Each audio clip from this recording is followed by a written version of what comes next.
নমস্কার সবাইকে সত্যি ভূতের গল্প চ্যানেলে। আশা করি আপনারা সকলে ভালো আছেন এবং আপনাদেরকে সঙ্গে নিয়ে আজকের এপিসোডটি আমি শুরু করতে চলেছি।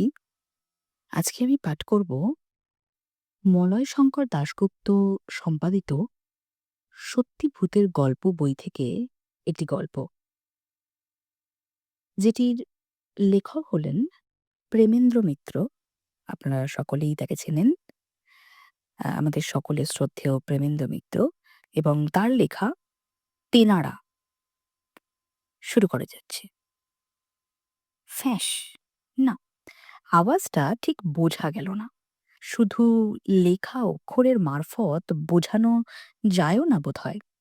ও আওয়াজ ধরবার মতো বর্ণপরিচয় কোনো ভাষাতেই তৈরি হয়নি। শুধু উদাহরণ দিয়ে একটু বোঝাবার চেষ্টা করা যেতে পারে। কি উদাহরণ দেব?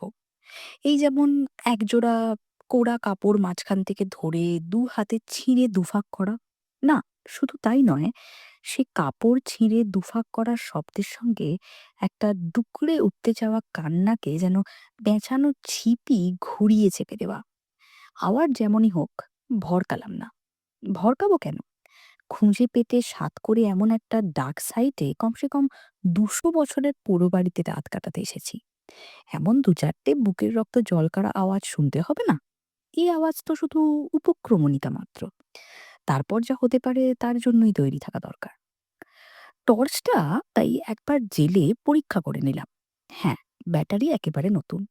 কালিমারা অন্ধকারে যেন সার্চ লাইটের মতো জোরালো রসনাইয়ের তেজ নিয়ে ভাঙা দালানের উত্তরের হাঁ করা জানালাটা বুনো লতাপাতার ফাঁসে জড়ানো সবে থন নীলমণি দোমড়ানো শিকটা সমেত স্পষ্ট করে তুলল। টর্চটা নেভানোর আগে কাছের বাতিদানে মোমবাতিটা জ্বেলে নিলাম। ধূপও জ্বালিয়ে দিলাম কটা। বহুকাল ইঁদুর চামচিকের বাসা হওয়ায় দাঁড়ালের ইদো ভ্যাপসা গন্ধটা একটু হালকা করবার জন্য। তারপর গুপ্তি লাঠিটারও ওপরের খাপটা খুলে ভিতরের সড়কিটা ভালো করে দেখে নিয়ে খোলা অবস্থাতেই পাশে নিয়ে এই পাতাটা লিখতে বসলাম। হাতঘড়িটায় দেখতে লাগলাম রাত ১টা বাজতে ৩ মিনিট। ৩ মিনিটে না হোক আর ৩ ঘন্টার মধ্যে যা হবার হবেই। আওয়াজের যে নমুনা দিয়ে পালাটা শুরু হয়েছে তাতে রাত জাগার মজুরি ভালো করেই পোষাবে বলে মনে হয়। এ পর্যন্ত লিখে কলমটা থামিয়ে চারিদিকে একবার তাকালাম। আবহাওয়াটা অনুকূল বলেই মনে হচ্ছে। বাইরে হাওয়া টাওয়া নেই, মোমবাতির সলতেটা প্রায় নিষ্কম্প হয়ে জ্বলছে। নেহাত শীর্ণ একটা বাতি আর আলো আমার বসবার জায়গায়, আর খাতাটা ছাড়িয়ে অতি ভয়ে ভয়েই যেন আবছা অন্ধকার দেওয়াল আর ছাদের দিকে এগোতে গিয়ে থেমে গেছে। ঝিঁঝি টিঝি নয়, কি একটা অজানা পোকা অন্ধকার নিস্তব্ধটাই যেন থেকে থেকে আচমকা কুড়ে কুড়ে ফুটো করবার চেষ্টা করছে। কোরা কাপড় ছিঁড়ে দুভাগ করার সঙ্গে পেঁচানো ছিপিতে চেপে দেওয়া কান্না মেশানো যে আওয়াজটা খানিক আগে শুনেছিলাম, সেটা একেবারে থেমে গেলেও কিছু একটা হবার সময় ঘনিয়ে আসছে বলেই মনে হয়। লেখবার খাতাটা সরিয়ে রেখে তৈরি হয়ে বসলাম। কোন দিক দিয়ে কি ধরনের চমৎকার আসবে তা ভাবার চেষ্টা করে লাভ নেই। তবে এই ভাঙা দেওয়ালের মধ্যেই কিছু একটা হবার কথা। আমার পেছনে নয়, সামনে। পেছনে কিছু হবার সম্ভাবনাটা একেবারে দেওয়ালে পিঠ দিয়ে বসে একরকম কাটিয়ে রেখেছি বলেই বলা যায়। ধুল ঝুলো সব সাফ করে তার জন্য একটু খাটতেও হয়েছে বৈকি। আগেকার দিনের তৈরি দেওয়ালটা বেশ মজবুতই আছে এখনো। পুরনো পঙ্কের কাঠ বেরঙা হয়ে উঠলেও কোথাও ফাটল টাটল ধরেনি। তাই পেছনে কিছু হতে গেলে দেওয়ালটা ভেঙে বা উড়িয়ে দিয়েই হবে। সে সুদূর সম্ভাবনাটা আপাতত বাতিল করে সামনের দিকে সম্ভব হয় সজাগ রইলাম। হয়তো দুপাশের পলস্তারা খসে হাড়-পাঁচটা বেরোনো দেওয়ালের ধারে জমে থাকা ভাঙা ঘুণধরা সব আসবাবপত্রের স্তূপ, কিংবা সামনের ওই হাঁ করা বিভীষিকার মতো জানলাটাতেই তাদের কারুর আবির্ভাব দেখব। মাথার ওপরকার প্রায় অন্ধকার ছাদটা থেকেও কিছু হতে পারে। কিন্তু কই, হাতঘড়িটায় মাঝে মাঝে আপনা থেকেই চোখ না দিয়ে পারছি না। ৫-১০ মিনিট করতে করতে বড় কাঁটাটা যে নিচের ছয়ের দাগ ছুঁই ছুঁই করছে, অথচ সেই গাঁটা দেওয়া প্রথম আওয়াজের পর তো আর কোনো সাড়া শব্দই নেই। আজ ধাপধারা এক আধা জংলি মুল্লুকের অন্তত ১০-২০ বছর পার করা এক পুরো ভিটের ভাঙা দালানের বদলে চৌরঙ্গী কোনো দোকানের দোতলায় বসে আছি ভাবলেও চলে। দেড়টার দাগ পার হয়ে ঘড়ির বড় ছোট কাঁটা ক্রমশ দুটোর পৌঁছে গেল। নিশাতি রাত ভেতরে বাইরে ঝিমঝিম করছে, কিন্তু ওই পর্যন্তই, তার বেশি আর কোনো অভাবিত কিছু একটু উঁকি পর্যন্ত নেই। শেষকালে এত তোড়জোড় করে আসার হয়রানি, রাত জাগার এই ধকল সব মিথ্যে হবে নাকি? এইটুকু লিখে বেশ হতাশ নিয়ে খাতাটা আবার বন্ধ করলাম। খাতাটা বন্ধ করলাম আমি, কিন্তু এবং একটু নয়, রীতিমতো হতাশ হয়েই বন্ধ করলাম। এত আশা, এত আগ্রহ নিয়ে শুরু করার পর শেষোক্তি এমনি করে আহাম্মকের মার খাওয়া? সমস্ত ব্যাপারটা এখন গোড়া থেকে একটু খুলে বলতে হয়। এতক্ষণ ধরে অধীর কৌতূহলে যা পড়ছিলাম তা একটা পুরনো ছেঁড়া খোঁড়া, অনেক ঘাঁটাঘাঁটিতে ময়লা বেরোঙা মোটা খেরো খাতা মাত্র। খাতার বদলে কাগজের বান্ডিল বললেও হয়। আলগা পাতাটাতে খসে হারিয়ে যাওয়ার ভয়ে একটা লাল শালুর পুঁটলি দিয়ে বাঁধা। সেই অবস্থাতেই আমি পেয়েছিলাম শহরের বোধহয় সবচেয়ে লম্বা দৌড়ের ৪৫ নম্বর বাসে। যাচ্ছিলাম বালিগঞ্জ হয়ে এয়ারপোর্টে। ভিআইপি রোড ধরে বাঙ্গুর কলোনি টলোনি ছাড়বার পর আমার দিকের সিটগুলো কিছুটা খালি হয়ে গেছিল। সেই সময়ই বান্ডিলটা ঠিক আমার পাশেই দেখলাম। এই বান্ডিল যে কার তার কোনো হদিশ মেলেনি। স্পষ্ট এই কাগজ ভরা আলগা বান্ডিল দেখে উপস্থিত সকলের সামনে খোলার পরও তার মালিকানাটা অজানাই থেকে গেছে। দলিলপত্র বা দামি কাগজ-টাগজ নয়, নেহাত জড়ানো সেকেলে হাতের লেখায় ভরা একটা হাতে সেলাই সস্তা কাগজের খেরো। খাতা দেখে সেটা আমার হাতে দিতে কারোর আপত্তি হয়নি। খাতাটা আগাগোড়া হাতে নাম ঠিকানা কিছু পেলে আমি মালিককে পাঠিয়ে দেব বলে কথা দিয়েছি। খাতাটা মালিকের কাছে পৌঁছে দেবার এই বেফায়দা ঝামেলা সাধ করে ঘাড়ে নেওয়াটা নেহাত পরোপকারের মহত্ব নয়। বাসে সকলের সামনে বান্ডিল খুলে খাতাটা উল্টোবার সময় একটা এমন কথা চোখে পড়েছিল, যাতে সেটা একটু নেড়ে ছেড়ে দেখবার লোভ সামলাতে পারেনি।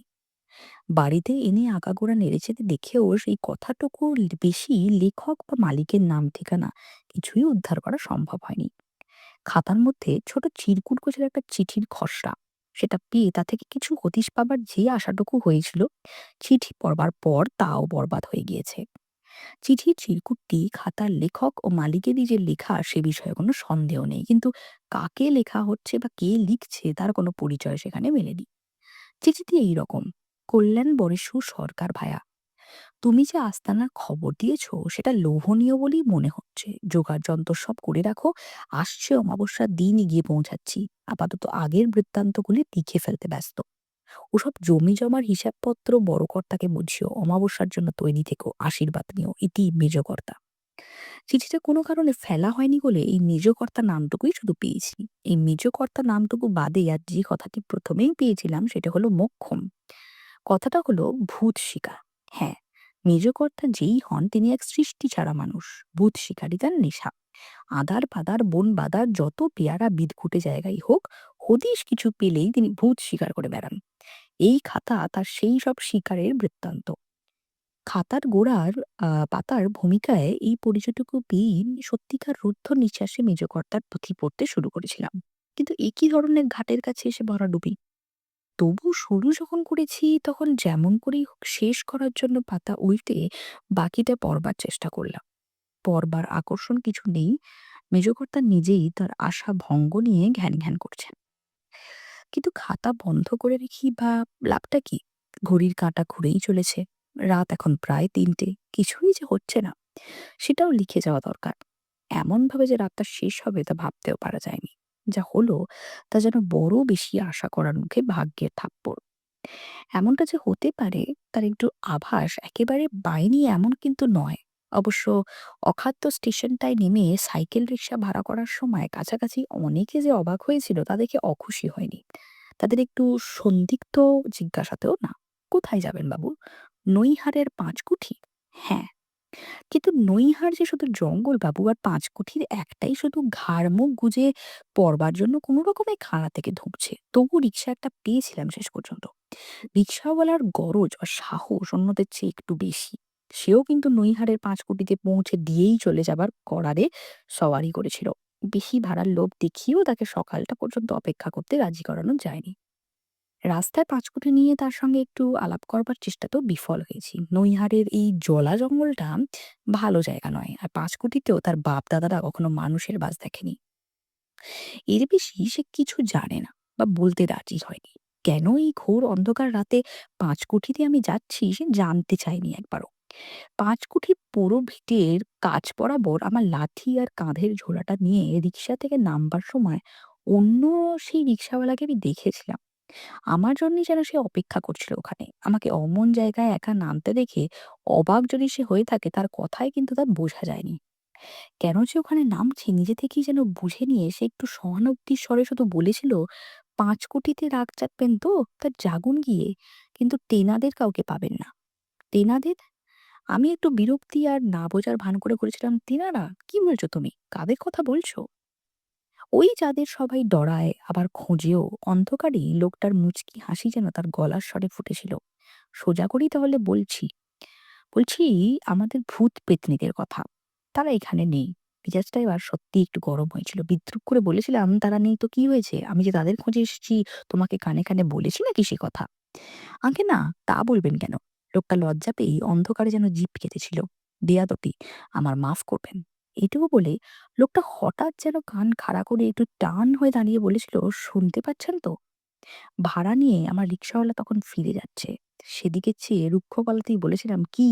শুনবো কি? ও তো আমার রিক্শাওয়ালার ঘন্টি।" "আগে না।" লোকটা এবার জোর দিয়ে বলেছিল, "সাইকেলের ঘন্টি নয়, সরাইল্লার ডাক। সরাইল্লা আর যখন আছে তখন ভাবনা নেই।" "কি? বকছে কি লোকটা? পাগল-টাগলই তো মনে হয়।"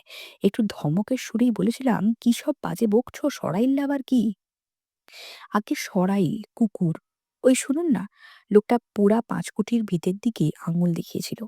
সেদিকে ফিরে বেশ একটু মন দিয়ে শোনবার চেষ্টা করছিলাম তারপর। কিন্তু কিছুই শুনতে পাইনি। সেদিক থেকে মুখ ফিরিয়ে লোকটাকে খুব কড়া বকুনি দিতাম, কিন্তু দেখি বকুনিটা অনুমান করে সে ইতিমধ্যে কখন নিঃশব্দে তার রিক্সা নিয়ে সরে পড়েছে। তারপর থেকে এই নিষ্ফল পাহারাই চলছে। রাত ৩:২০ হঠাৎ ও কি! না, না, ওই তো আবার ঠিক শুনতে পেয়েছি। লোকটা তাহলে মিথ্যে বলেনি। কুকুরের ডাক। দেশি কুকুর নয়, সে বিখ্যাত সরাইল কুকুরের জাত। কিন্তু ডাকটা আরো যেন হিংস্র আর বুক কাঁপানো। সেই সেকালের পূব বাংলার সরাইল কুকুর এখন কোথা থেকে আসবে? সে কথা ভাববার মতো মনের অবস্থা নয়। সমস্ত শরীরটা শুধু যেন হিম হয়ে যাচ্ছে। অথচ লোকটা বলেছিল, সরাইল কুকুর যখন আছে তখন ভাবনা নেই। কেন বলেছিল সে কথা বোঝবার চেষ্টা করার আগেই শিউরে উঠল শরীরটা। হচ্ছে, কিছু একটা হচ্ছে। একটা শব্দ, না একটা গন্ধ, না শুধু একটা অনুভূতি, তা বুঝতে পারছি না। কিন্তু মোমবাতির আবছা আলোটাই যেন একটা আতঙ্কের কাঁপুনি ছড়াচ্ছে। গুপ্তি লাইটটা কাছে টেনে টর্চের বোতামটা টিপলাম। কিন্তু আলো কই? টর্চ থেকে খানিকটা অন্ধকারের তরী যেন সামনে গিয়ে হাঁ করা জানালাটার উপর পড়েছে। আর সেখানে সেই মাথা আর চোখ। না, পুরুষ কি মেয়ে কি কঙ্কালের মুখ কি চোখ নয়। অজগর। অতি বড় দুঃস্বপ্নের কল্পনা ছড়ানো বীভৎস বিরাট ভয়ঙ্কর এক অজগরের মাথা ধীরে ধীরে জানলার দোপড়ানো গরাদে আরো সরিয়ে পিছলে গলে আসছে। কালো বিদ্যুতের মতো কাটা জিভটা পলকে পলকে বার করতে করতে, মুখ আর জিভের চোখে ভয়ঙ্কর তার চোখ, তাতে পলক পড়ে না, শুধু যেন সম্মোহনের সাঁড়াশিতে জাঁতা কলের চেয়ে সবলে চোখ ধরে অসাড় করে রাখে। সেই মুহূর্তে সরাইলটাকে দেখলাম, কুকুর নয়, যেন কালো চিতারই একটা চাবুক তীক্ষ্ণ ক্ষুদে নমুনা। অজগরটা জানলা দিয়ে গলে তখন নিয়ন্তির মতো এগিয়ে আসছে। সরাইলটা গিয়ে ঝাঁপিয়ে পড়ল তার মাথাটা লক্ষ্য করে। সম্মোহনটা কি কেটে গেল তাইতে? সরকি লাঠিটা নিয়ে উঠে দাঁড়ালাম এক লাফে। পাগলের মতো সেই সরকির খোঁচার পর খোঁচা বসালাম অজগরটার গায়ে, মাথায়, চোখে। বিরাট কাছির মতো দেহটা তার কিলবিলিয়ে উঠল সেই দারুণ খোঁচায়। কিন্তু কিন্তু সেই কিলবিলিয়ে ওঠার মধ্যেই সে সরাইলটাকে তার কুণ্ডলির মধ্যে পাক দিয়ে ফেলেছে যে। অক্লান্তভাবে সরকি চালিয়ে চললাম। অজগরের মরণ খিঁচুনি থেমে গেল শেষ পর্যন্ত। কিন্তু সেই সঙ্গে তার আলিঙ্গনে পিষে গুঁড়ো হওয়া সরাইলটারও। নিজেকেও প্রায় বেহুঁশ হয়েই মেঝের ওপর শুয়ে পড়তে হলো এবার। তবে পড়বার আগে টর্চটা কোনো রকমে একবার অজগর আর সরাইলটার উপরে ফেললাম। না, দুটোই একেবারে শেষ হয়ে গেছে। মেঝেটা রক্তে আর অজগরের মুখের ফেনায় মাখামাখি। বেশিক্ষণ নয়, মিনিট ৫ বেশি বেহুঁশ হয়ে থাকিনি। উঠে যখন বসলাম তখন ঘড়িতে ৩:৪৫ মাত্র। মোমবাতিটা এরই মধ্যে কখন নিভে গেছে। টর্চের আলোতেই ঘড়িটা দেখে সেটা ঘরের মাঝখানে ফেললাম।